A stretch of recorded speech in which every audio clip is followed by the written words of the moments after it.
2018 ನಾನು ಎರಡನೇ ಬಾರಿ ಮುಖ್ಯಮಂತ್ರಿ ಆದಂಥ ಸಂದರ್ಭದಲ್ಲಿ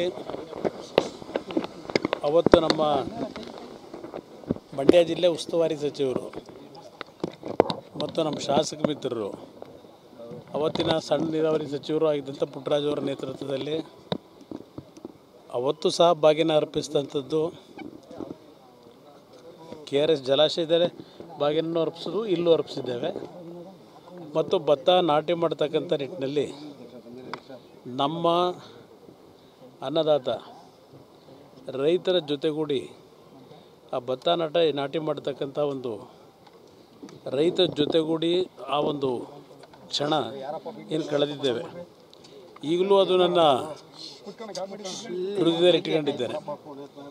ಅದೇ ರೀತಿಯಲ್ಲಿ ಈ ಬಾರಿಯೂ ಕೇಂದ್ರದಲ್ಲಿ ಸಚಿವನಾಗಿ ಕೆಲಸವನ್ನು ನಿರ್ವಹಣೆ ಮಾಡಬೇಕಾದ್ರೆ ನಮ್ಮ ಪುಟ್ಟರಾಜು ಅವರು ಮತ್ತು ಈ ಭಾಗದ ನಮ್ಮ ರೈತ ಬಂಧುಗಳ ಅಪೇಕ್ಷೆ ಈ ಬಾರಿ ತಾವು ಬರಬೇಕು. KRSನ ಜಲಾಶಯ ತುಂಬಿರ್ತಕ್ಕಂಥದ್ದಷ್ಟೆಲ್ಲ ರಾಜ್ಯದ ಜಲಾಶಯಗಳು ಭರ್ತಿಯಾಗಿರ್ತಕ್ಕಂಥ ಹಿನ್ನೆಲೆಯಲ್ಲಿ ಹಿಂದೆ ಏನು ತಾವು ಭತ್ತ ನಾಟಿ ಮಾಡಲಿಕ್ಕೆ ನಮ್ಮ ಗ್ರಾಮಕ್ಕೆ ಬಂದಿದ್ದೀರಿ ಅದೇ ರೀತಿ ಈ ಬಾರಿಯೂ ಬರಬೇಕು ಅಂತಕ್ಕಂಥ ಆಹ್ವಾನ ರೈತ ಕುಟುಂಬಗಳಿಂದ ಆ ಹಿನ್ನೆಲೆಯಲ್ಲಿ ಇವತ್ತು ಬಂದು ಅವ್ರ ಜೊತೆ ಭಾಗವಹಿಸ್ತಾ ಇದ್ದೇನೆ.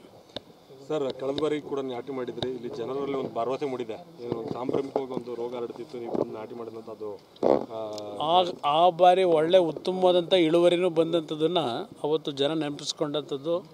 ಭತ್ತ ನಾಟಿ ಮಾಡಿದ್ರ ಜೊತೆಗೆ ಬೆಳೆ ಸಂಪೂರ್ಣ ಕೈಗೆ ಬಂದಾಗ ಅವತ್ತು ಏನು ರೈತರ ಕಣ ರಚನೆ ಮಾಡಿ ಕಣದಲ್ಲಿ ಭತ್ತ ತೂರಿ ಅವತ್ತು ಭತ್ತವನ್ನು ಅವತ್ತೇನು ಪೂಜೆ ನಡೆಸ್ತಕ್ಕಂಥದ್ದು ಕಾರ್ಯಕ್ರಮ ಏನಿತ್ತು ಆ ಒಂದು ಪೂಜೆಯಲ್ಲೂ ಭಾಗವಹಿಸಿ ಆ ಸಂದರ್ಭದಲ್ಲಿ ನಾನೇನು ಜನತೆಯ ಒಂದು ರೈತರ ಜೊತೆಯಲ್ಲಿ ಆ ಒಂದು ಸಂದರ್ಭವನ್ನು ಕಳೆದಿದ್ದೇನೆ.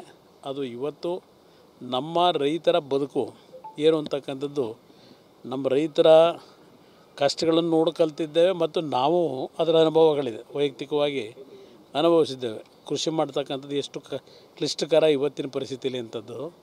ಎಷ್ಟೇ ಕ್ಲಿಷ್ಟಕರ ಇರಲಿ, ಎಷ್ಟೇ ಸಮಸ್ಯೆಗಳಿರಲಿ, ನಮ್ಮ ರೈತರು ಪ್ರತಿ ವರ್ಷ ಮುಂಗಾರು ಪ್ರಾರಂಭ ಆದಾಗ ಭೂಮಿಯನ್ನು ನಂಬಿ ಬೆಳೆಯನ್ನು ಬೆಳೆದು ದೇಶದ ಜನತೆಗೆ ಅನ್ನವನ್ನು ಕೊಡ್ತಕ್ಕಂಥ ನನ್ನ ರೈತರ ಬದುಕು ವೃತ್ತಿ ಅದು ಮಳೆ ಇರಲಿ ಮಳೆ ಇಲ್ಲದೆ ಹೋಗಲಿ ನಿರಂತರವಾಗಿ ನಡೀತಾ ಇರ್ತಕ್ಕಂಥ ನಾವು ಕಾಣ್ತಾ ಇದ್ದೇವೆ.